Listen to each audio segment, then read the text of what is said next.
Hello सभी छात्र छात्राओं को अपने चैनल VL क्लासेस में दिल खोलकर स्वागत है। आज हम आपको काव्य पाठ के लेखक का नाम याद कराएंगे, वो ट्रिक के द्वारा। नाम जो याद कराएंगे वो ट्रिक के द्वारा।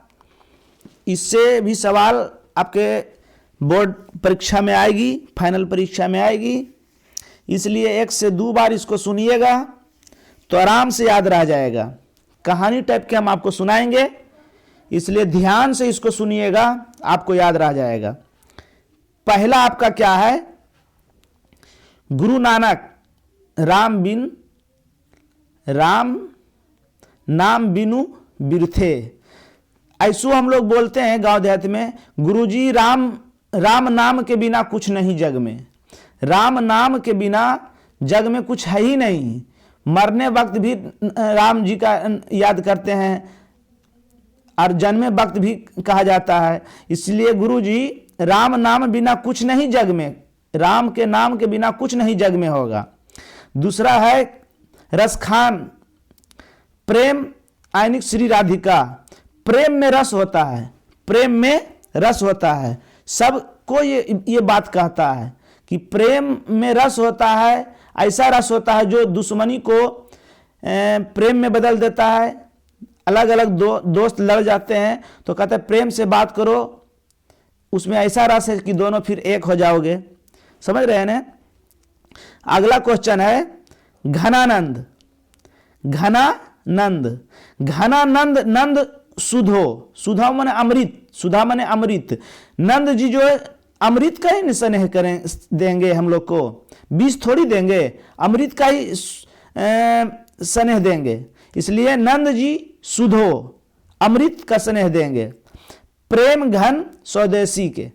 प्रेम स्वदेशी का मतलब अपना देश। अपना देश से कोई ऐसा उस देश का व्यक्ति होगा जो अपना देश से प्यार नहीं करता होगा? सब प्रेम करता है अपना देश से। सब अपना देश से क्या करता है? प्रेम करता है। प्रेम करता है अपना देश से। स्वदेशी का मतलब देश, अपना देश, अपना देश। समझ रहे हैं ना? अगला क्या है? सुमित्रानंद पंथ। सुमित्रा राम भगवान और भरत जी का माता थे। सुमित्रा क्या कौन थे?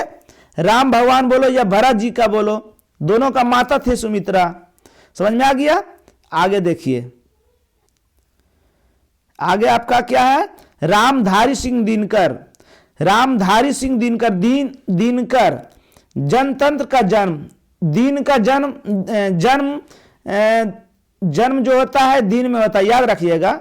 जन्म क्या होता है? दिन में होता है। जन्म कहाँ कब होता है? दिन में होता है। हाँ, शाही बादशाह अजय हिरोशिमा के लेखक है। हीरो क्या? हीरो के है? अजय देवगन। हीरो के है? अजय देवगन। समझ में आ गया आपको? कुमार नारायण एक वृक्ष का हत्या। वृक्ष के हत्या करोगे तो नारायण भगवान छोड़ेंगे, क्योंकि वृक्ष हत्या करने से वायु प्रदूषण होगा। वायु प्रदूषण होगा तो आप मानव हैं, बुद्धिजीवी हैं, तो कोई उपाय कर लीजिएगा। मगर छोटे छोटे ऐसे जीव हैं जो बेचारा जिनका जान चला जाएगा, तो जहां वृक्ष की हत्या कीजिएगा तो नारायण भगवान नहीं छोड़ेंगे। नारायण भगवान नहीं छोड़ेंगे। बीरेन डंगवाल हमारी नींद। गांव देहात में कहते हैं ना कि जहां नींद में रहोगे तो डंगा के चल जाएगा। नींद में रहोगे तो डंगा के चल जाएगा। इसलिए बीरेन डंगवाल जो है हमारी नींद के लेखक है। अक्षर का ज्ञान। अक्षर आ से अक्षर, आ से अनामिका। आ से अक्षर, आ से अनामिका। लौट कर आऊंगा फिर तो तुम्हें जीवन दान दे देंगे।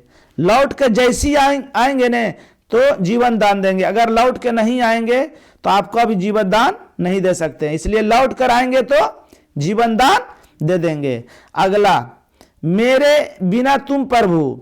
अगर भगवान को तुम बोल दोगे तो गुस्सा हो जाएंगे, तो बोलेंगे अरे नर मारेंगे तुमको।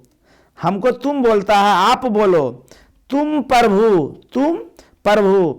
प्रभु क्या है? तुम प्रभु, तो तुम बोलोगे भगवान को, आपने बोलोगे, तो तुम बोलोगे प्रभु को, भगवान को, तो कहेंगे रे नर, मार के छोड़ देंगे तुमको चोट्टा। नहीं समझ में आता है? समझ में आ गया बच्चों? अब आपको सब्जेक्टिव बताएंगे, अब आपको हम सब्जेक्टिव बताएंगे। ध्यान से सुनिए, सिर्फ सुनिएगा, आपको याद रह जाए। एकदम ध्यान से सुनिए। मेरे बेटे, यानी बेटे के आंसू कब आते हैं और क्यों? बेटे के आंसू कब आते हैं और क्यों? तो बेटा के आंसू तब आता है जब अक्षर लिखता है ना, अक्षर लिखे में का खा गा गा तक लिख देता है, मगर आ जो लिखता है, अंगा जो लिखता है, उसको लिखने में भारी परेशानी होती है, उसको जल्दी लिखाता नहीं है, क्योंकि टेढ़ा है वो डा, अड़ा जो है टेढ़ा है, टेढ़ा मेढ़ा है, तो लिखाता नहीं है, तो उसको लिखने में वो असफल हमेशा होता है। बार बार कोशिश करता है, उसके बाद भी कामयाबी उसको नहीं मिलता है, इसलिए उसके आंख में आंसू आ जाता है। बस इसी तरह याद रखिएगा। यहाँ क्या बोले, बेटे के आंसू कब आते हैं? तो जब बेटा अक्षर का ज्ञान सीखता है, अक्षर का ज्ञान की ओर बढ़ता है, तो का खा गा घा तक लिख देता है, मगर अंगा अड़ा जो लिखने में उसको भारी परेशानी होती है, मतलब उससे लिखाता नहीं है, बार बार कोशिश करता मगर लिखाता नहीं है, क्योंकि वो टेढ़ा मेढ़ा है, इसलिए वो बेचारा रोने लगता है। बात समझ में आ गई आपको? अगला क्वेश्चन, हिरोशिमा में मनुष्य की साखी के रूप में क्या है? हिरोशिमा के मनुष्य के रूप, ये सब क्वेश्चन हम जो बता रहे हैं, ये देख रहे हैं कितना बार पूछा गया है, हम वैसे ही क्वेश्चन छाट के लाए हैं आपको। क्या क्वेश्चन कह रहा है? हिरोशिमा में मनुष्य की साखी के रूप में क्या है? साखी माने दोस्त होता है। हिरोशिमा का मतलब समझ रहे हैं, जापान पर पहला परमाणु बम गिरा था, हिरोशिमा पर। अब परमाणु बम मतलब अणु बम जब गिरा था, तो उसमें मानव का मृत्यु का भंडार लग गया था, काफी अत्यधिक लोग मरे थे उसमें, क्योंकि पहला बार वो बम गिरा था, बहुत खतरनाक होती है यह बम। तो मानव का नरसंहार हुआ था, लोग काफी मरे थे, कुछ लोग का तो अता पता भी नहीं चला। परमाणु बम गिरने के बाद पता चलेगा लोग का, तो पता भी नहीं चला। कुछ लोग का जो कुछ शेष बच गया, तो रोड गली चौराहे पर उसका अवशेष बचा, उसका राख बचा, पत्थर बन गया, दीवार बन गया। समझ रहे हैं ना? बम गिरेगा तो यही ना होगा। तो वही लिखे हैं, हिरोशिमा में मानव निर्मित अणु बम के चलते भी भीषण नरसंहार हुआ, बहुत से लोग को बाष्प बन गए, बाष्प माने उड़ गए, वो गैस बन के, उनका अता पता ही नहीं चला। हाँ, जो लोग नहीं रहे उताप में स्वाहा हो गए, उताप में मतलब वो जो ज्वाला में स्वाहा हो गए। उनमें से कुछ की छाया झुलसे पत्थरों दीवारों और सड़कों पर उनकी साखी के रूप में, कहिए कि मनुष्य का नरसंहार प्रवृत्ति की साखी के रूप में मौजूद है, रोड चौराहा पर मिलता है उस राख के रूप में। समझ में आ गया आपको? अगला क्वेश्चन, देवता मिलेंगे खेतों में खलियानों में, पंक्तियों के माध्यम से कभी किस देवता की बात करते हैं? कभी किस देवता की बात करते हैं?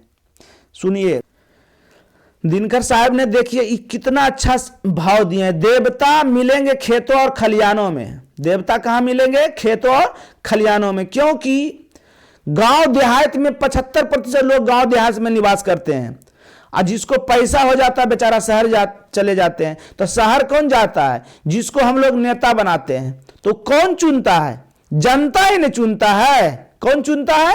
जनता चुनता है उस नेता को, और नेता को जब पैसा आता है तो ये देहात गांव खलियान सड़क छोड़ के वो शहर पकड़ लेता है। समझ रहे हैं? तो वही कह रहे हैं, हम शुरू वीडियो में भी हिंदी बताए थे, उसमें बोले थे कि लेखक का कहानी प्रश्न उत्तर लिखने से पहले जरूर लिखिएगा। देवता मिलेंगे खेतों और खलियानों में, इस कहानी के लेखक दिनकर हैं, जो फलना मतलब इस चैप्टर का नाम बताइएगा से लिया गया। इसके माध्यम से हमें यह बताना चाहते हैं जनतंत्र में प्रजा ही, जनता ही सब कुछ होती है। जनतंत्र में, जनतंत्र माने लोकतंत्र में, जनतंत्र बोलिए लोकतंत्र बोलिए, प्रजा ही, जनता ही सब कुछ होता है। राजा को चुनता कौन है? जनता ही। अब राजा वो बदल जाए, उसके हित में काम करे या ना करे, मगर उसको चुनता कौन है? जनता ही चुनता है, वह राजा होता है। उसी के नाम पर, उसी के हित के लिए, उसके द्वारा अधिकार प्रदत्त लोग शासन करते हैं। इस प्रकार प्रजा ही राजा है, क्योंकि हम जब उसको चुन रहे हैं तो हम ही राजा हैं। वो हमारे पास ही आएगा गोड़ लगने के लिए, बढ़िया से प्रेम से बोलने के लिए, जब तक वोट नहीं मिले उसको, जब तक, फिर तो अधिकांश नेता बदल ही जाता है। प्रजा ही है, जनतंत्र का देवता है। और चूंकि प्रजा किसान मजदूर होते हैं, किसान मजदूर होते हैं, तो कहां किसान मजदूर मिलेंगे? गांव में, सड़क पर, खलियान में। समझ में आ गया? मंदिर में थोड़ी ही मिलेंगे। वो बेचारा इधर उधर खटते रहते हैं, उनको काम सही से नहीं मिलता है, तो गांव देहात में जो है खेतों में काम करते हैं, खलियानों में काम करते हैं, सड़कों पर काम करते हैं। समझ में आ गया आपको? चलिए अगला क्वेश्चन। अगला क्वेश्चन कह रहा, भारत माता अपने ही घर में प्रवासी क्यों बनी हुई है? सोचने वाली बात है। भारत माता जो अपने ही घर में क्यों प्रवासी बनी हुई है? तो एकदम ध्यान में रखिए, क्योंकि हम लोग विदेशी सब कुछ अपना रहे हैं, छोटा छोटा ड्रेस पहन रहे हैं, है ना, नया नया चीज, मतलब जो बोलने का सही तरीका है वो बोल नहीं पा रहे हैं, समाज में बैठ नहीं पा रहे हैं, समाज में अच्छा ज्ञान नहीं देते हैं। मतलब अपनी स्वदेश का, अपना देश का सब कुछ छोड़कर विदेश का चीज अपना रहे हैं। तो भारत माता अपने घर में प्रवासी बनेंगे ने? अपना संस्कार भूल रहे हैं। कहां पर भाई है, कहां पर बाबूजी है, वहां पर क्या बोलना चाहिए, दादाजी के सामने क्या बोलना चाहिए, सब कुछ भूल रहे हैं। अपना पूरा संस्कार, अपना ड्रेस, कल्चर सब कुछ भूल रहे हैं। तो इससे क्या, भारत माता तो अपना घर में, मतलब लगेगा ना कि हम तो बेकार हैं, हम तो प्रवासी हैं, मतलब दूसरे जगह के हैं, यही कह रहे हैं। प्रवासी वह होता है जो परदेश में जाकर बसता है, वहां उसे बहुत से अधिकार नहीं होते हैं जो वहां के मूल निवासियों के हित होते हैं। वहां उसे मूल निवासियों की भांति आमतौर से मान सम्मान भी प्राप्त नहीं होता है। परतंत्र काल में यहां के लोगों के अधिकार भी छीन गए। विदेशी शासकों के आगे मान सम्मान भी जाता रहा। परदेशी अधिकार प्रभावशाली बन गए। इस प्रकार भारत माता अपने ही देश में प्रवासी हो गए। बोले ना, सब कुछ अपना एकदम संस्कार, कल्चर सब कुछ विदेश वाला अपना लोगे तो भारत माता तो लगेगा कि हम साला कहां आ गए, हम कहां रह रहे हैं, हमारा सब कुछ खो गया। समझ में आ गया बच्चों? आगे देखिए ध्यान से। अगला क्वेश्चन है, डुमरांव की महत्व किस कारण से है? डुमरांव एक जगह का नाम है, तो कोई भी जगह का महत्व, उसका नाम, वहां की कुछ न कुछ ऐसा चीज रहता है, ऐसा चीज मतलब बाजार में मिलता है कि वहां वो फेमस हो जाते हैं। जैसे बरेली के सुरमा फेमस है, समझ रहे हैं ना, बरेली का सुरमा फेमस है, तो उसी प्रकार डुमरांव के कुछ ना कुछ फेमस होगा, इसलिए उसका महत्व वहां का बढ़ गया। अब सुनिए, डुमरांव का महत्व दो कारण से है। पहली तो यह कि इसके आसपास की नदियों में, कछारों में रीड नरकट नामक एक प्रकार का क्या कहता है, शहनाई बजाने में जो लगता है ना, वो शहनाई बजाने में जो पाइप लगता है, मतलब जो आपको क्या कह सकते हैं, एक प्रकार का घास है, घास रहती है, घास पाई जाती है, जिसका प्रयोग शहनाई बजाने में किया जाता है। समझ रहे हैं ना? तो फेमस हो गया शहनाई बजाने का जो आगे पीप लगता है, वो घास कहां मिलता है?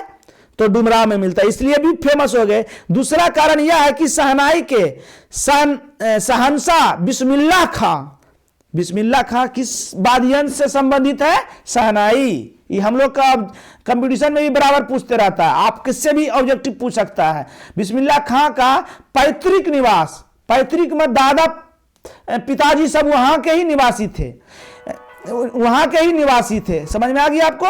आगे सुनिए।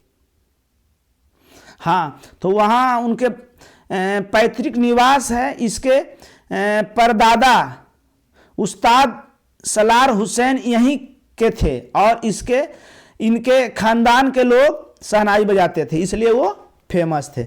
अगला क्वेश्चन, मछली और दीदी में क्या समानता दिखलाई पड़ती है? पहले मछली पर आप विचार कीजिए। मछली कहाँ रहती है? पानी में। अब पानी जैसी उसको बाहर कीजिएगा तो बेचारी छटपटाने लगती है, तड़पने लगती है, उसका जान जाने लगता है। बात समझ रहे हैं? बस यही समानता उसकी दीदी के साथ भी। समझ में आ गया आपको? मछली जैसी बाहर आती है तो सब बच्चा उसको मारे, मछली मछली मारे लगता है, पकड़ने लगता है, उसमें जान चला जाता है। बस यही समानता है दोनों में, बस यही समझ लीजिए आप। मछली और दीदी में बहुत सारी समानताएं हैं।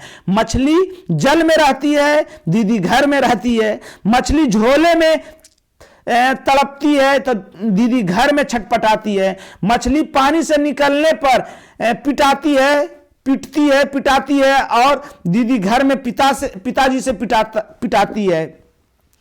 ना मछली अपनी व्यथा व्यक्त कर सकती है और ना दीदी अपनी व्यथा व्यक्त कर सकती है। समझ में आ गया आपको? अगला क्वेश्चन, परंपरा ज्ञान इनके लिए आवश्यक है, किनके लिए आवश्यक है? परंपरा का ज्ञान किनके लिए आवश्यक है? परंपरा का ज्ञान का मतलब अपना स्वभाव, संस्कृति, अपना देश का कल्चर, समझ जाइए। यही परंपरा का ज्ञान का मतलब यही होता है। जो लोग साहित्य में युग परिवर्तन चाहते हैं, जो लकीर के फकीर नहीं हैं और जो रूढ़ियां तोड़कर क्रांतिकारी साहित्य की रचना करना चाहते हैं, जो रूढ़ियां तोड़कर क्रांतिकारी साहित्य की रचना करना चाहते हैं, उनके लिए साहित्य की परंपरा का ज्ञान जरूरी है। जो समाज से हट कर रहना चाहते हैं, जो अपना कल्चर को, अपना संस्कृति को छोड़ रहे हैं, उसको परंपरा का ज्ञान होना एकदम बहुत महत्वपूर्ण है। समझ में आ रहा है आपको? समझ रहे हैं ना? जो अपने समाज से हट रहा, अपना समाज के कल्चर को छोड़ रहा, अपने देश की कल्चर को छोड़ रहा है, उसको परंपरा का ज्ञान आवश्यक है। यही बताना चाह रहे हैं। ठीक, ऐसा इसलिए कि साहित्य की परंपरा के ज्ञान से ही प्रगतिवादी दृष्टिकोण विकसित होता है और परिवर्तन मूलक साहित्य का जन्म होता है। समझ में आ गया? अगला क्वेश्चन, कासू और मदन के बीच झगड़े का क्या कारण था? इसका बताइए, इसके बारे में व्याख्या कीजिए। कासू और मदन क्या दोनों बच्चा था और काहे ले झगड़ेगा? तो कोई सामान ले ही झगड़ा था, वो हमको दो, और वो कहता था हमको ले, वो हम लेंगे, वो कहता था हम लेंगे। समझ में आ रहा है आपको? दोनों एक के वस्तु के लिए, एक के सामान के लिए झगड़ेगा। बच्चा का तो स्वभाव ऐसा होता है ना कि दोनों एक हम लेंगे तो वो हम लेंगे। समझ रहे हैं ना? तो वह कासू और मदन के बीच झगड़े का कारण क्या था? लट्टू खेलने के लिए, मतलब कहता था कि हम खेलेंगे, उससे कहता था हम खेलेंगे। तो बच्चों की ईर्ष्या और इनकार दिखाना चाहता है इस प्रश्न में। समझ रहे हैं? दोनों लट्टू के लिए ही झगड़ा करते थे। समझ रहा है ना? अगला क्वेश्चन, मैक्स मूलर की दृष्टि से सच्चे भारत के दर्शन कहां हो सकते हैं और क्यों? सच्चे भारत के दर्शन एकदम याद रखिए, गांव देहात खलिहान में आपको मिलेंगे। क्योंकि शहर में लोग मतलबी होते हैं, शहर के लोग मतलबी होते हैं। अगला बगल के घर में क्या घटा नहीं घटा उसको कोई मतलब नहीं है। कहीं कहीं पर यह बहुत हानि होती है, कहीं कहीं पर कुछ फायदा भी होता है। कुछ गांव देहात में भी कुछ लोग अब ऐसे हो रहे हैं कि अपना घर नहीं देख के अगला के घर की बुराई के लिए हमेशा सोचते रहते हैं, उसके बारे में हमेशा बुराई के लिए सोचते रहते हैं। मगर सब नहीं होता है, 60% लोग ऐसे नहीं होते हैं। गांव देहात के 60% लोग जो है वो मदद के लिए उतारू होते हैं, मदद करने के लिए तुरंत तैयार हो जाते हैं। बात समझ रहे हैं? तो मैक्स मुलर की दृष्टि से सच्चे भारत में दर्शन मुंबई, कोलकाता, चेन्नई जैसे शहरों में नहीं, भारत के गांव में हो सकते हैं, क्योंकि इनकी सर्वाधिक आबादी गांव में बसती है। वही हार्दिक संपन्नता और आर्थिक विपन्नता है। धर्म और इतिहास के अवशेष वही सुरक्षित है। बात समझ रहे हैं ना? अगला देखिए। चलिए, वीडियो कुछ लंबा हो गया, यही समाप्त हुआ। हम पूरा हिंदी का आपको निचोड़, ऑब्जेक्टिव और सब्जेक्टिव दोनों, एक मेरा और वीडियो हिंदी का, दोनों देख लीजिएगा। हिंदी में आप अच्छा नंबर लेके आइएगा, जितना चाह रहे हैं उसके अनुसार आप नंबर लेके आइएगा। जय हिंद।